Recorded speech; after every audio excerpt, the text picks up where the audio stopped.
Coming up, more and more Muslims in this country are financing their homes according to Islamic law, which forbids paying interest. Here at home, amid all the losses in the banking and housing worlds, there is one conspicuous exception. It's the Islamic practice of doing business without charging or paying interest on a loan. Throughout the recession so far, Islamic financing has been growing at 10 to 15% a year. Lucky Severson has the story. This is a nice size. Not too long ago, it would have been almost impossible for General and Candace Sutton to buy a home without violating their faith.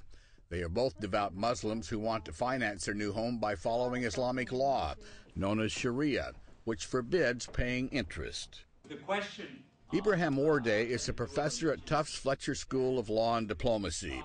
He teaches a class that's increasingly popular on Islamic banking and finance, and says it was the Prophet Muhammad, himself a merchant, who condemned the practice of charging or paying interest, called riba in Arabic.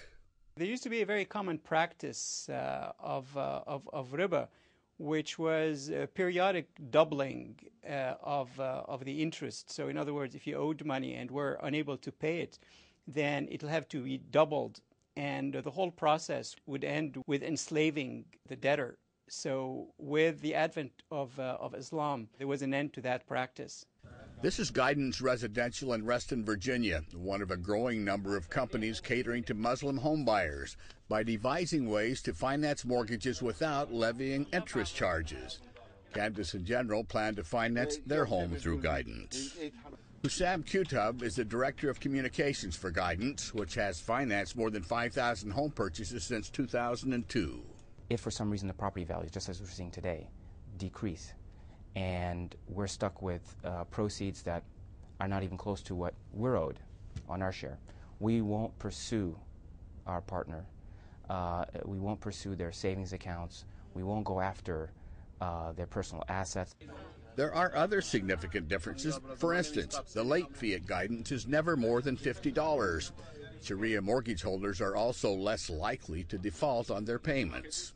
The logic of the Sharia is that the losses should be shared by both the borrower and the lender. But it is definitely a sin to be able to repay and yet not to repay it. What are you guys doing?